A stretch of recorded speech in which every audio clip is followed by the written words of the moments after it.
Let's focus on what is in your control, which is the lifestyle factors, managing your stress, etc. And what isn't in your control, we'll just park it over here for a minute and let's just focus on this bit. Yeah. Welcome back to the PCOS Holistic Coach podcast with me, Dr. Ami Patel, pharmacist, fellow sister, and coach. This podcast is an easy to listen to resource for your busy on-the-go life. You will learn how you can live a healthier and happier life with PCOS from real conversations about managing PCOS and the symptoms with amazing guest speakers. Welcome back to another episode of the PCOS Holistic Coach YouTube channel and podcast. I'm really excited about today's guest speaker, Dr. Ranjot Bhogal. Thank you so much for being here today. Thank you so much for having me. Just a little bit about her. Dr. Bhogal is a counseling psychologist and a published author. She specializes in supporting South Asian women break through cultural conditioning and limiting beliefs to live life on their terms, which pretty much aligns with my mission as well about having women control their health and live life on their terms. So I'm really excited about today's conversation. Me too. And I think that's why we get on, right? Our missions are aligned. Yes. So for starters, why don't you tell us a little bit about why you're so passionate about what you do and how you got into the space of supporting South Asian women and their mental health, because not a lot of people are doing what you're doing. So No, absolutely. And I use my platform to be really open about why I'm doing what I'm doing. And it really boils down to when I was younger, I experienced really severe anxiety and severe panic attacks to the point where I stopped using public transport. I couldn't go to uni. I then stopped working and got signed off as well because the world just felt really unsafe. And it was at that point I started to realize that family were really supportive. But we didn't really speak about mental health growing up. I didn't know what a panic attack was initially. And I just kept going to my GP and saying, I can't breathe, and I don't know what this is. And they were doing medical tests. And it was at the end, they said, actually, we think you're having a panic attack. And I just thought, well, what does that mean? And how do you fix it? Because I just need it to go away. And it never occurred to me that there's talking therapies out there. I just wanted a pill. Take the pill and fix it. That's the mentality I grew up with, is take a pill and it fixes everything. Did they recommend any medications though, or did they say that? They did, actually. They did. He prescribed me medication and I took it for one day and I felt absolutely awful. And I just decided at that point the medication personally wasn't for me. It works great for some people, but for me, it didn't. And I know I didn't give it enough time to settle in, but I just thought I would rather try a talking therapy and see if I can get to grips with this. And I did. I went for CBT. I did about 6 sessions and then I was back on the trains and I was back to living my life. But it felt like,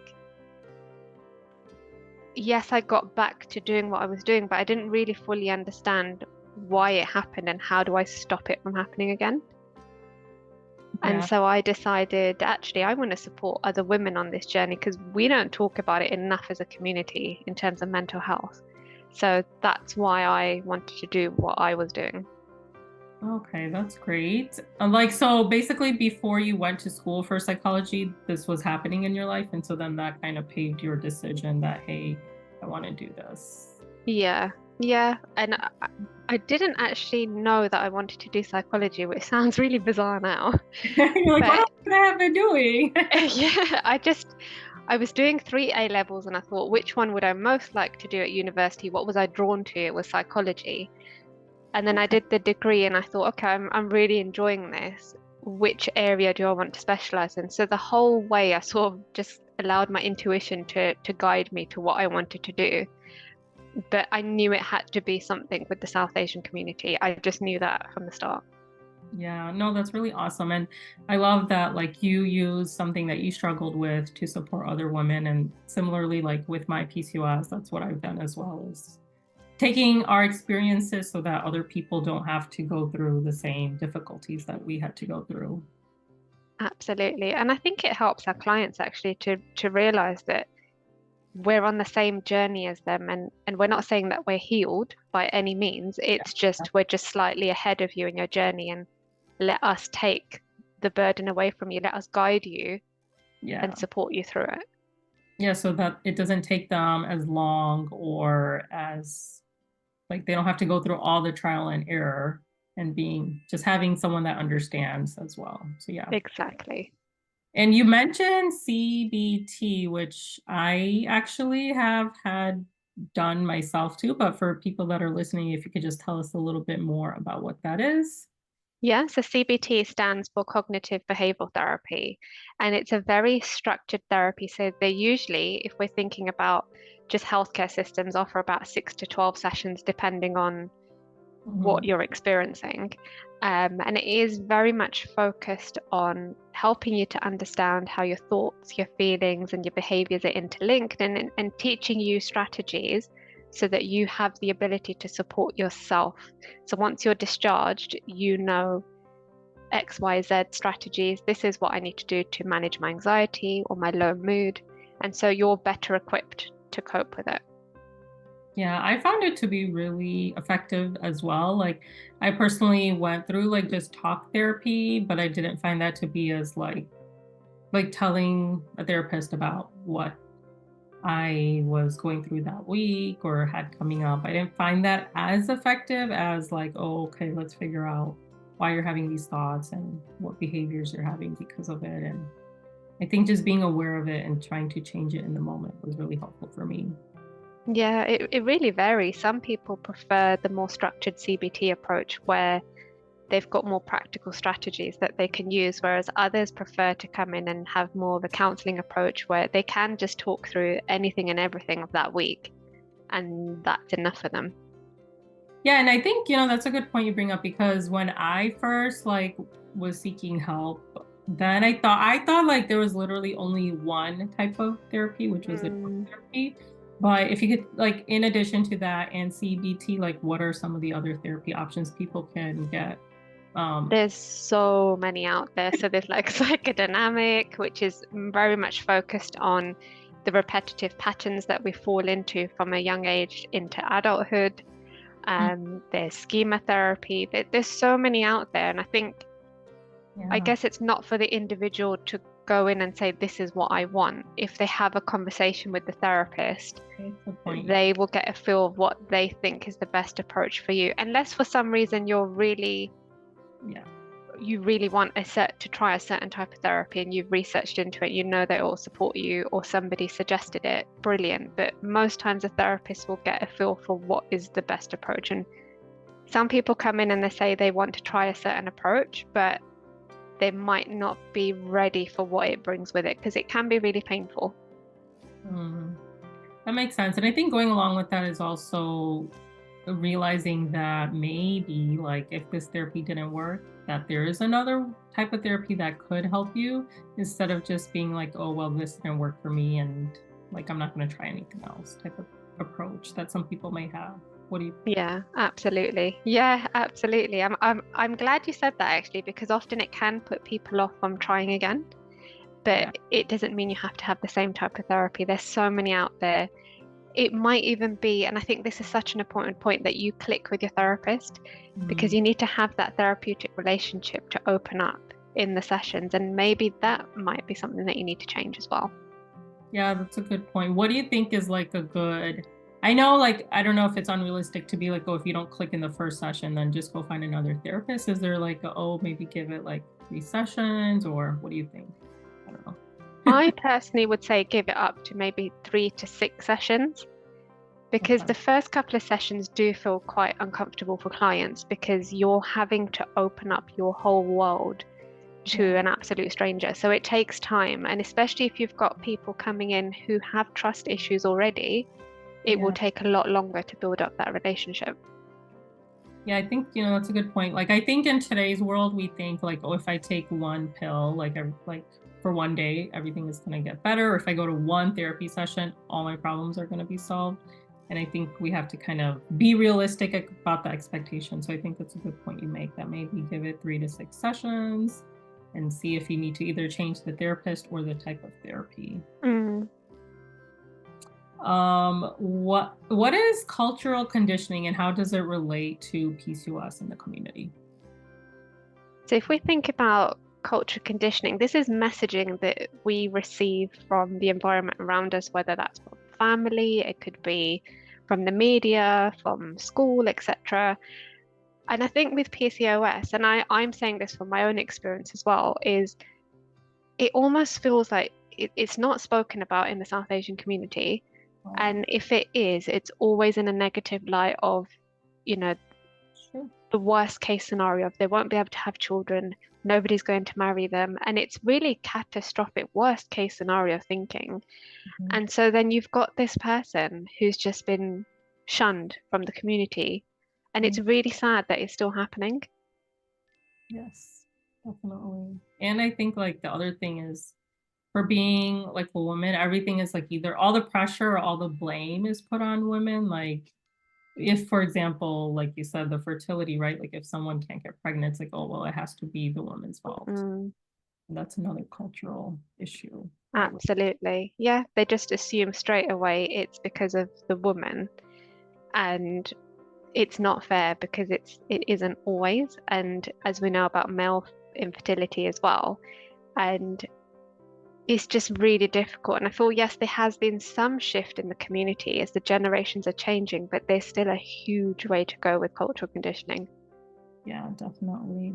Yeah, and I think with that, like we could talk a little bit about resilience because living with PCOS brings up so many challenges on a daily basis, even if somebody is not even going through the fertility part yet, just the day to day with mood or just some of the symptoms and how you feel about yourself with that.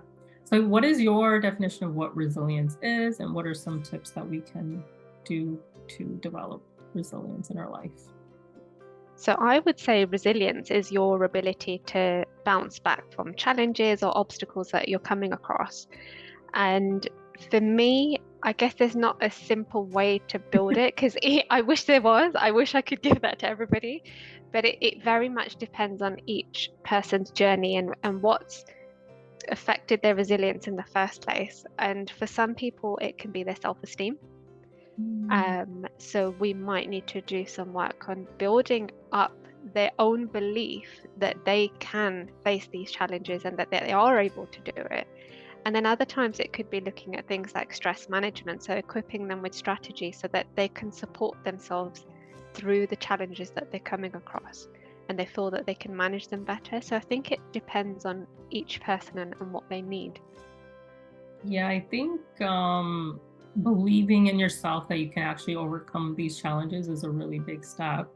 I think when I see people, like when I'm supporting them one to one with their health, that I feel like sometimes people fall into the victim mindset a lot that, oh, like this happened to me and there's nothing I can do about it, which to an extent is true, maybe, but then it's like taking that control back and being like, well, yes, I have these challenges, but what can I do that's in my control to overcome them?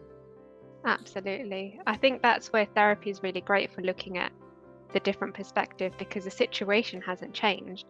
And I always tell my clients, well, actually, let's focus on what is in your control, which is the lifestyle factors, managing your stress, etc. And what isn't in your control, we'll just park it over here for a minute and let's just focus on this bit.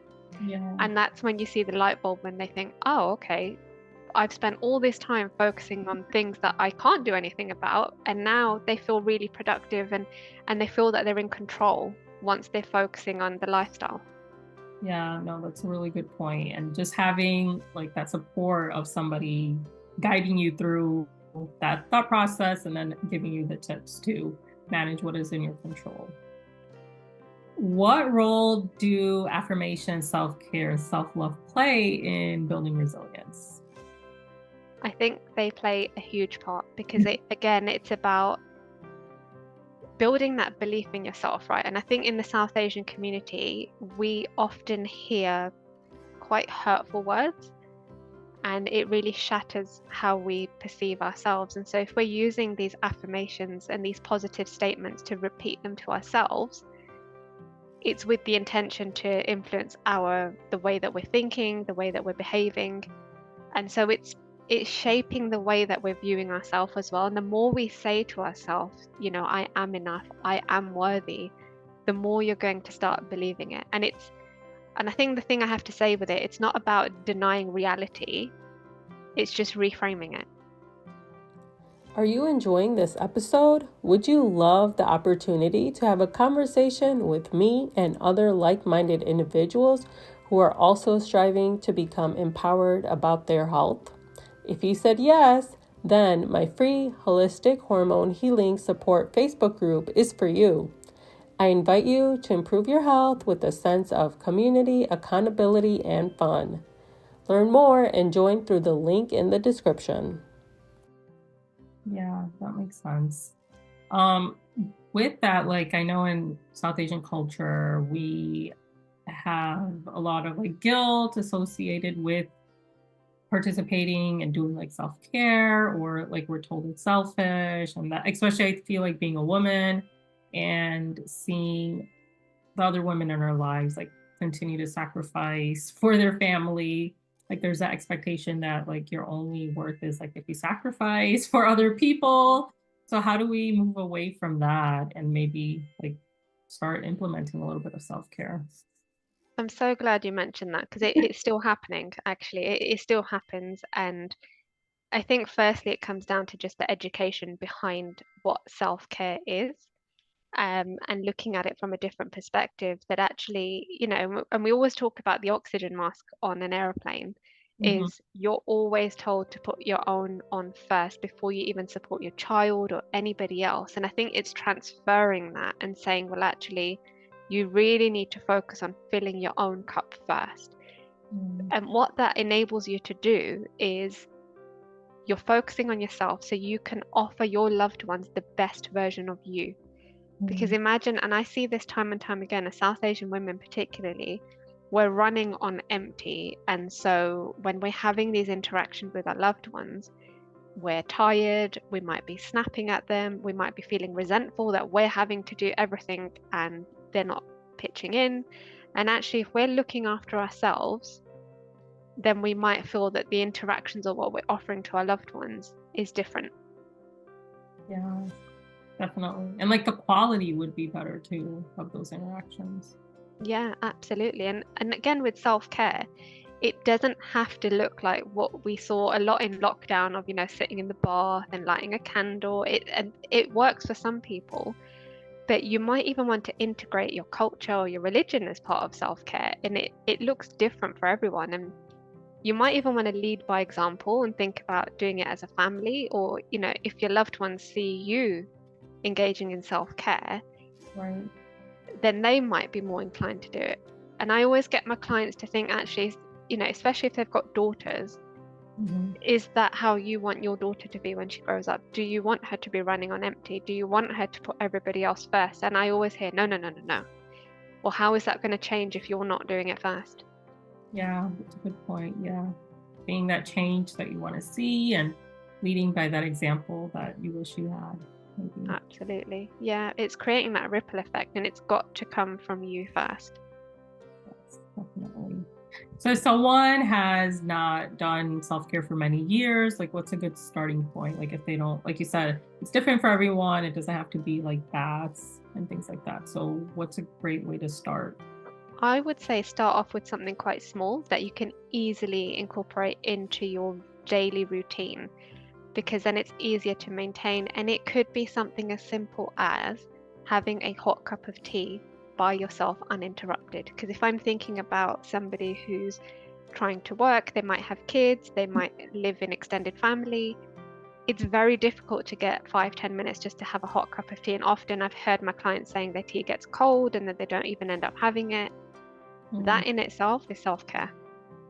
That's a good point.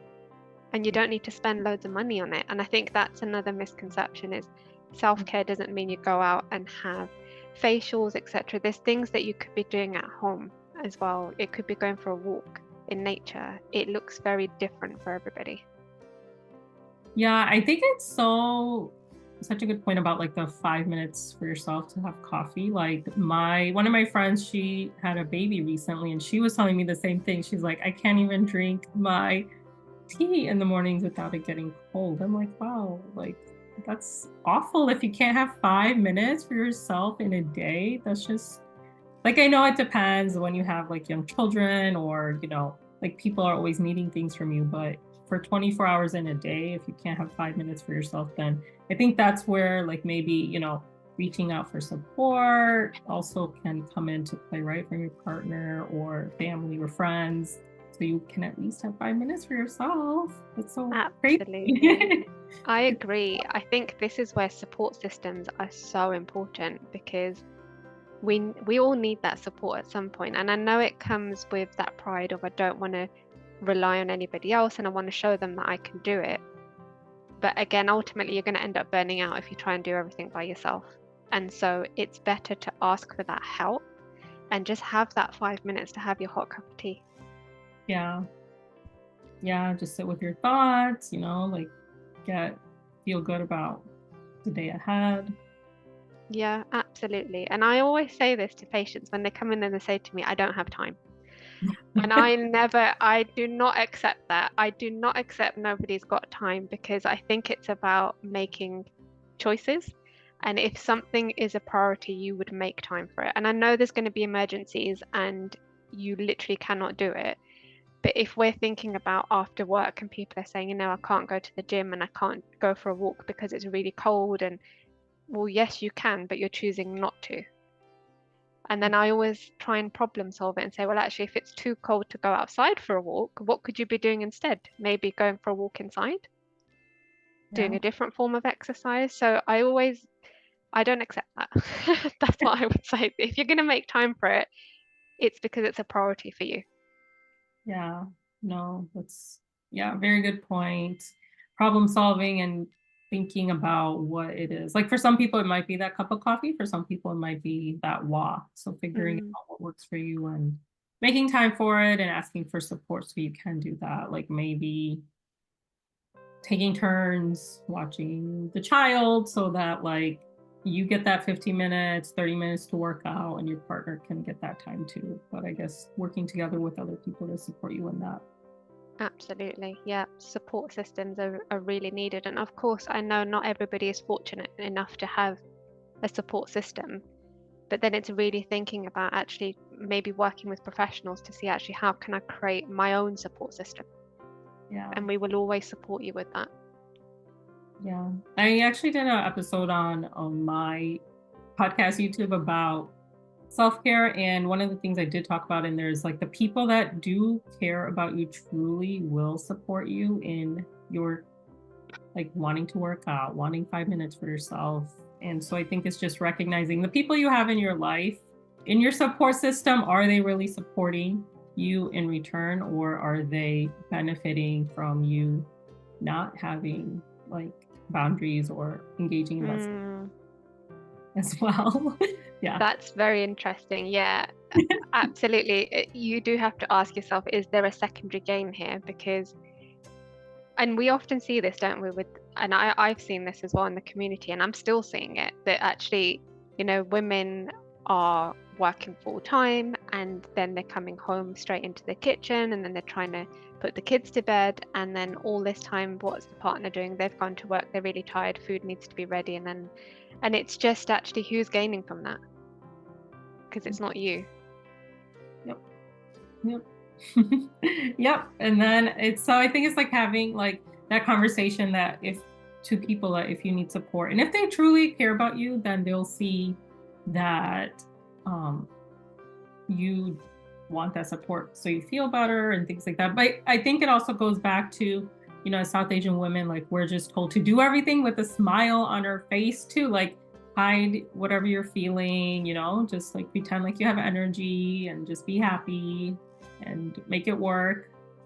Yeah.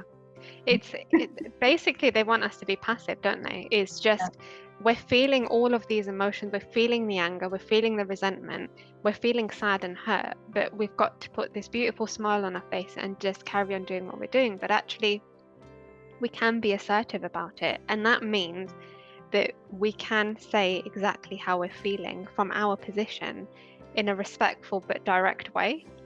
And I think where people are so used to you being passive that when you make that shift to being assertive, they won't like it. Not everybody's going to like it. And people will push your boundaries because they can push you so much and expect you to go back to being passive.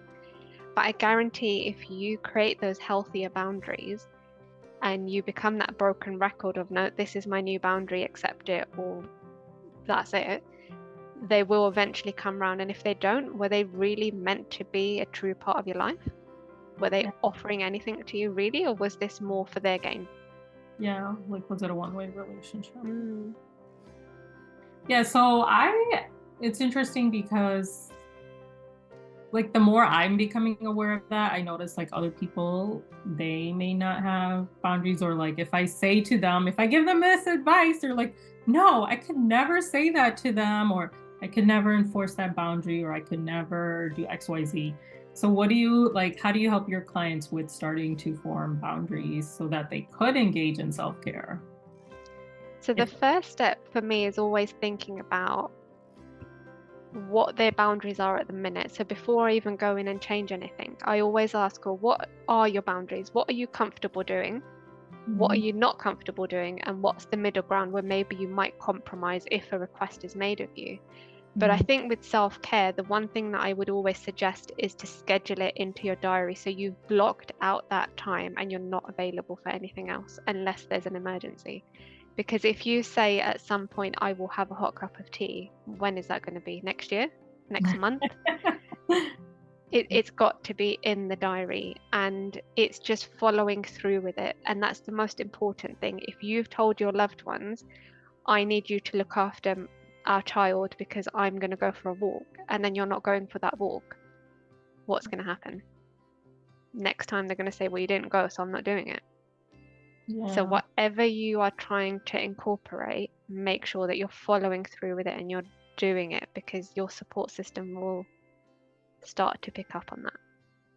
Yeah, I think that's like if you say things and you're not doing it yourself, how can you expect other people to respect your boundaries? Because you're giving them an example that, hey, like I just say these things, but I don't really mean them. Mm-hmm. You're saying like, no, I'm going to go for this walk and this is a promise I'm making to myself.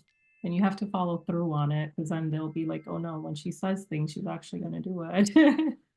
Right? Absolutely. And it's, again, people pick up on it, whether it's intentionally or unintentionally.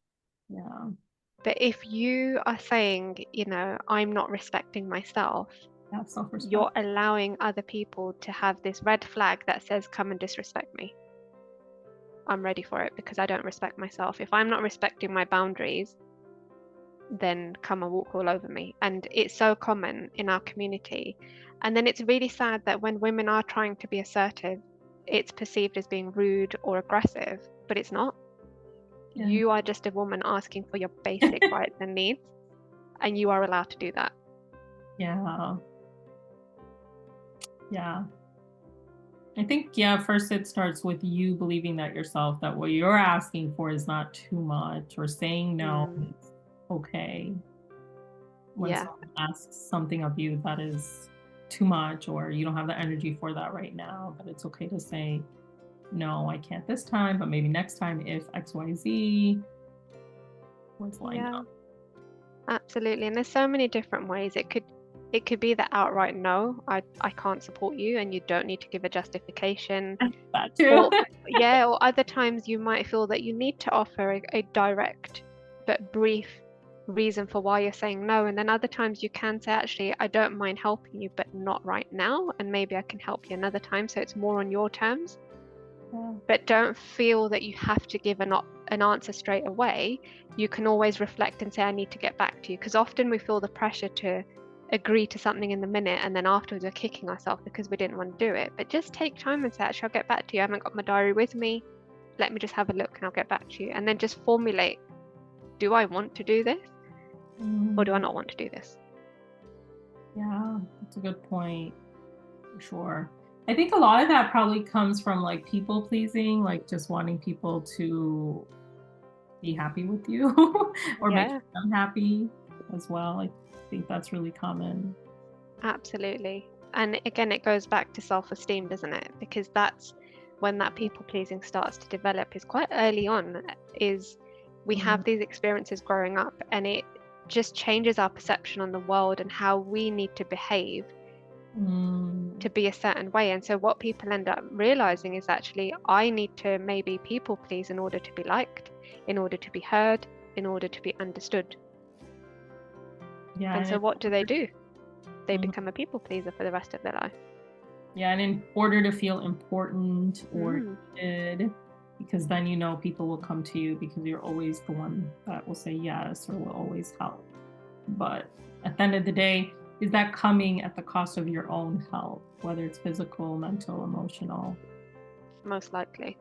Yeah. Yeah, no, this was really eye-opening conversation. I hope that people are able to reflect and see that, hey, where is my lack of self-care coming from? Is there anything else that you wanted to mention that we didn't get to touch on in terms of resilience or self-care, mental health? I guess I just want to remind everyone that your power comes from your voice, and nobody can take that away from you, and it's something that is yours, and you own it and use it. You don't need to sit with that passivity. Just think about, actually, how can I ask for my basic right as a woman and assert myself, assert my boundaries, and really think about, actually, it's never too late to start. Yeah. And if you need that extra support, there are people like ourselves that can support you through that, and you don't have to do it on your own. Yeah, and I think the other thing is remembering, like, sometimes when people hear these things, they think that they have to go like from something like black to white, or like a complete opposite thing, like wake up tomorrow and have like 10 boundaries and try to enforce them all. But I think it's like about starting small and building up on it. And we talked a lot about that throughout the whole episode today. Like, you can say no, and these are 3 different ways you can do that, or you don't even have to say no. Just the fact that you say, let me get back to you, in itself is like a great starting point, because you're not instantly like jumping to people please. You're thinking about and giving yourself that time, like, hey, what do I really want to do? Absolutely. And it is very small, gradual changes. Yeah. And even, that even feels scary to some people. So it could even be things like, in lockdown, a lot of what I was doing with clients was making sure that they're logging off work on time. And that's a boundary in itself. Yeah, that's true. Yeah. And it can look like anything. Yeah, that once again is like that self-respect, like, oh, you said you're going to stop working at 5 p.m. Like, are you actually doing that or not for yourself? Yeah, absolutely. Well, thank you so much for everything you shared. If people want to connect with you and learn more or look into your resources, how can they find you? So you can check out all my content with my latest offers and just what I'm doing at the minute on my Instagram, which is at Ranjot Bhogal. And then also I've got my email list. So if you want to join that, it's info@ranjotbhogal.co.uk. So I send out a monthly newsletter with all the recent updates, what I've got going on that month, or just things that are happening that in the mental health world that might be really helpful for people to know. Awesome. Well, thank you so much for sharing that. And thank you for what you do to support the South Asian community and women in general. I'm so happy we're able to connect and have this conversation. Thank you so much for having me. And as always, everyone, be kind to yourself, be patient, and focus on progress, not perfection. I'll see you in the next episode.